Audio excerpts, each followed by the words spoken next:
I think you can still look at the what the iron ore market price is. If you look at the spot, and then you look at the fact that these magnetite concentrates command a nice premium on the spot, you can see that the market, including China, is still buying into that. The westernisation and urbanisation of China will still drive their demand. Okay, so as I've said, there are a few trade tensions at the moment between China and Australia.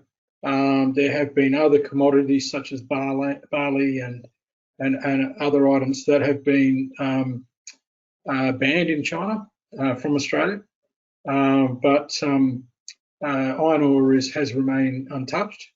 At the moment, there is a sort of tit for tat going on with banning academics and scholars and some diplomats, and we've had to bring home some of our national journalists. But at this stage, iron ore is untouched. Here, what we've got is all the ASX iron ore stocks and their performances over the last since 2017, but we'll predominantly look at 2020 and look at some of the gains in the iron ore space, as high as 842%, and then obviously a couple that haven't done so well. Now, some of those have excuses, with their project locations and the effect that COVID's having on the market. So some of the top performers, you'll find most of the iron ore projects are in Australia or in project locations where COVID has lesser effect. And we can also see the amount of project spend and money spent on staff admin over the last 12 months with each of these stocks as well.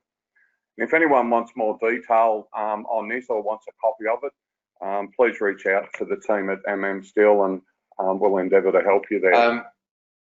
So we just completed a bankable feasibility study on a 28 million tonne VMS deposit. We will be producing about 22,000 tonnes of copper and 70,000 tonnes of zinc per annum for the next 12 years. The project takes 3 years to construct. 47% operating margin. It costs the cost to construct it in South African rands is about 4.5 billion South African rands, in Australian dollars, 450 million Australian dollars. The project repays in 2.5 years, and we've got a 12-year project life. So very, very good economics and very sound position. And of course, copper and zinc are favoured metals at the moment. So we are finding the market quite interesting in the post-COVID era. Being an Australian company, I've actually been marooned in South Africa. I haven't been able to get back to my office in Australia for many months. And as a result, I can't have direct contact with many of my shareholders. That's quite frustrating. We're not a production company at the moment. We're a development company, and we need to raise about 350 million Australian dollars over the next couple of months. It is a challenge. People can't travel internationally for site visits.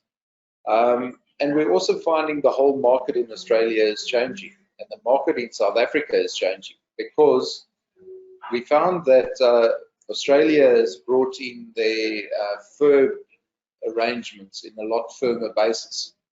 So Chinese investors are actually finding difficulty accessing Australian base metal opportunities. Right, Steve? Well, again, it's going to depend on what happens in the next 12 months with COVID. Obviously, we've got supply is there, and supply may not be there depending on South America. So that would have a huge effect continually on the stock market as far as performance. But if it's the other way, and Vale comes back online, and you know, COVID sort of relaxes a little bit more, then it may go the other way. So it's interesting times now over the next 12 months with iron ore and the market. Look, when interest rates are low, you've got a crow. And if money's available, I think it is time to leverage, as long as you can lock in the low interest rates. These variable interest rates are dangerous, but you've got to use it so that you really deliver a bolus of production early and settle that debt before the interest rates start climbing again. You don't want to get yourself into a position that you over leveraged and overexposed, and then interest rates move in the opposite direction. Now, I don't see that happening in a hurry at the moment, but let's see what happens next month after the US election. That could be a major game changer for all of us, and the debt markets could be changing. Great. It's Stephen Kennedy here, calling from London. I'm the Managing Director of Global Transaction Partners, but also the Head of Finance for an Australian project called Project Iron Boomerang, which is owned and promoted by East West Line Parks, which is headquartered in Brisbane. And it's not so much a question for the gentleman online, but it sort of dovetails into some of the projects that Robert's developing. East West Line Parks has been developing Project Iron Boomerang for 15 years now, and the project is to connect the Pilbara with the Bowen Basin, essentially the iron ore of the Pilbara to the coking coal fields of Queensland, with the endeavour of building steel parks in both sides of the nation and welcoming international participants from all of the steelmaking nations and new steelmaking nations to develop first stage steel in Australia. At the moment, Australia only makes about 5.7 million tonnes, 5.3 to 5.7 million tonnes of steel. And this would give Australia the opportunity to, at the first stage of the project, to contribute almost as much as Germany does. We would welcome participants from all over the world, and we're about to embark on engagement with all the sovereign wealth funds around the world to fund the infrastructure to connect the Pilbara to the Bowen Basin. We've recently met with the federal government at a joint standing committee. We're going to engage again shortly, and we're hoping to meet with the Prime Minister again shortly. This is a mega project. The infrastructure alone is 18 billion. That excludes the steel plants. Because this will connect with the north-south running rail line between South Australia and the Northern Territory, it would give advantage to Robert's project as well. There'd be an interconnection, so the north-south to the east-west, enabling magnetite to then be brought in. It would also open up the eastern Pilbara, which is currently stranded, and would also open up a considerable mining opportunities throughout the whole of inland Australia, which are infrastructure locked at present. This is not so much a comment, a question, but just a comment to the gentleman, just to make, raise the awareness of this. We feel that this is a massive opportunity for Australia to actually respond to the COVID crisis, to develop infrastructure, spend some of the enormous amounts of superannuation funds that are available, along with bringing in sovereign wealth funds from the Middle East, Europe, North America, and elsewhere. It's a nation-building project, and we've currently spent about 10 million so far. A lot more to spend, and we're engaging at all levels of government. Well, I'm very pro infrastructure, and